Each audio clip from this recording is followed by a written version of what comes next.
Yes, sir, Mr. Fletcher, sir. Well, how you going, love? Not bad. What'd they get you for? Oh, come on, Doreen. Maybe she doesn't want to tell us. No, it's all right. I stole some things.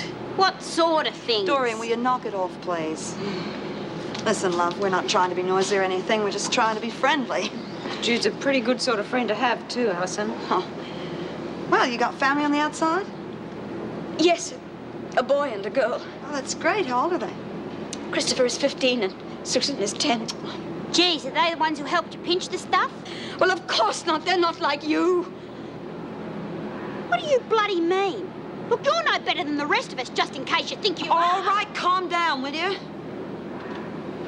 I know how you must feel, love. Oh, leave me alone. Just give me some work to do and leave me. All right, Smith, what number do you want? Oh, I don't know. You should have it on file, though. It's Mr. Humphrey. Sid? Why are you calling him? Private business, Mr. Fletcher. It'd have nothing to do with Lizzie, would it? Look, she knows nothing about it, honest. All right. Give me a line, please. And remember, you're not supposed to talk about any other prisoner. Cross my heart.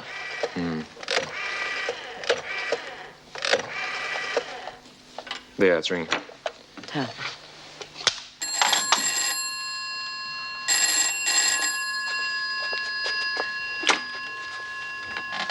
Hello, Sid Humphrey speaking. Ah, good day, Sid. It's B. Smith here. He's from Wentworth. Well, there's only one.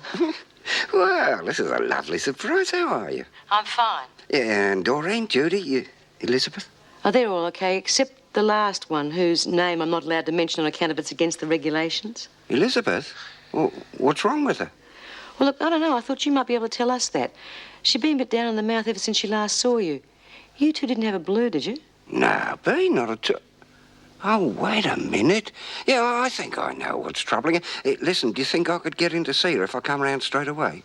Hang on, I don't know. I'll just find out. Hey, Mr. Fletcher, what are the chances of a certain prisoner, who shall be nameless, of getting a visit from Sid this hour?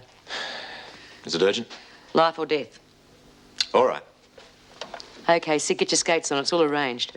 I'll get a taxi straight away. Thanks for letting me know, B. Okay, bye.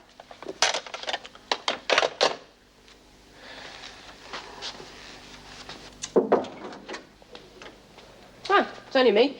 Just dropping in some notes I made on Alison Page. Oh, thanks, mate. I'm just trying to catch up on some of my correspondence. This one's a bit of a worry. What is it?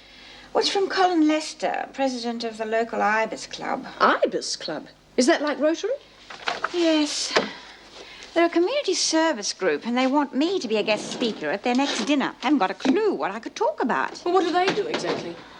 Oh, well, they organise fundraising activities for various community projects. The new childcare centre in Heron Street's one of them. Well, are they interested in prison reform? I suppose they must be, or they wouldn't have asked me. Well, how about what we were talking about earlier? The attendance centre? Yes, perhaps I could get them interested in that as a project. Now, I do have something to talk about, thank you. Good. Well, I must be off. Oh, well, I'll come with you. I want Julie to find me a report on the Rainwood Centre. Ah, Sid, what are you doing here? Oh, I got a call from B, Mrs. Morris. She said Elizabeth was feeling depressed, so I came round straight away. Do you think it's all right for me to see her, Mrs. Davidson? Well, under the circumstances, I think you must. Why don't you speak to her in the garden? The least we can do is give you a little privacy. You're very kind. I'll get Mr. Fletcher to organise it. Well, Mrs. Morris, has Elizabeth's case gone before the parole board yet? Yes, it has. Oh, dear. I'm just not game to tell her. I mean, she was so happy after she accepted your proposal. Ah. Well, makes no difference as far as I'm concerned, but I thought maybe that was why she was feeling depressed. But if she doesn't know... I just don't know how to tell her. Well, not to worry, Mrs. Morris. We'll just let it ride for the time being, eh? I mean, no point in upsetting her further at this stage, is there?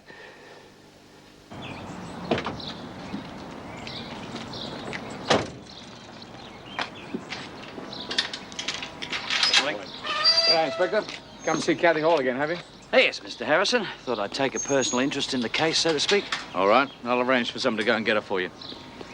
Oh, Miss Barfield, I'm going inside. Do you want Mrs. Perry out here to help you? I've had a quiet word around the place with a few of my friends about Kathy Hall. No one knows of any actual connection, but there was a bit of interest shown. I'm going to drop a few names of some crims when I talk to her, see if we get a reaction. All right. Now, look, Terry, I think we should keep our little arrangement quiet, if you don't mind. I don't want anyone else from any other department stealing our thunder. Suits me fine.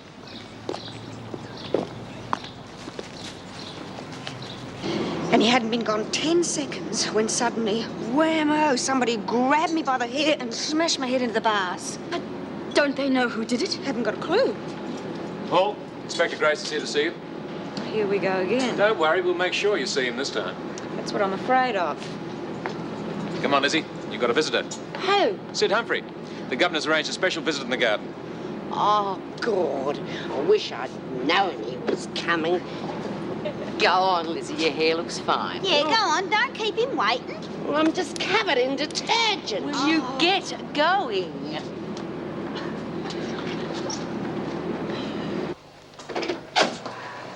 Come in, Mrs. Hall. Sit down. Well, the bruising's not too bad. I would have expected more from that lot. Who? What are you talking about? What am I talking about? Well, we better get down to business. Now, Mrs. Hall, I'm after information, and as you no doubt know, anything you can help me with will be considered by the authorities when your remission is decided. I can't help you. Why don't you wait and hear the question first? Now, we've got a line on a guy in Mulgrave, Paul Trantner. Do you know him? No. Thought you may have fenced some goods with him. Well, you thought wrong, didn't you? Come on, dearie, you've been round the traps long enough. Don't tell me you've never heard of him. I might have heard of him, so what? In connection with receiving? No idea. What about Hank Sutcliffe? Never heard of him. Leon Kramer? No. You must have heard of Tommy Bartlett now. I know the name. Isn't he one of the Market Street gang? How do you know that? Oh, Struth. Everybody knows that. It was plastered all over the front page of the Verity last month.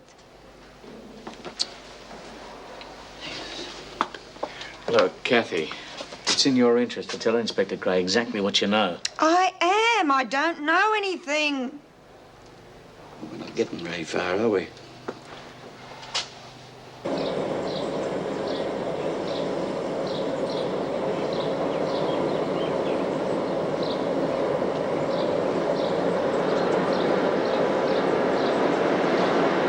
G'day, Sid. What brings you here? Oh, you, of course, Elizabeth. Hello, Jim. Hiya, Sid. Now, what's all this I hear about you getting depressed? Who told you? Little bird. Well, not exactly depressed. Just been thinking things over. About what I asked you. And? Well, I don't reckon you know what you're letting yourself in for, Sid. Asking an old lag like me to marry you. I mean, what'll your friends think? Elizabeth, if there's anyone in this world who doesn't like you, they're not my friends anyway. Besides, I've made decisions for myself for a number of years now when I decided I want you to be my wife. So, only thing is, do you want to be? Oh, yes, Sid, I do. Well, then that's all that matters then. Hmm? Oh, sure, we won't be seeing too much of each other for the next few months, but that'll make each visit better, won't it? Yeah, I've got a little something for you. Hope you like it.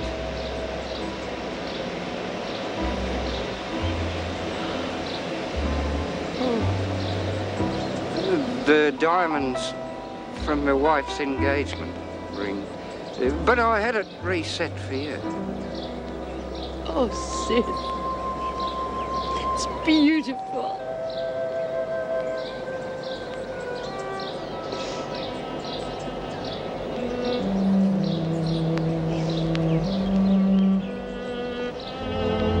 We're going to be very happy, Elizabeth.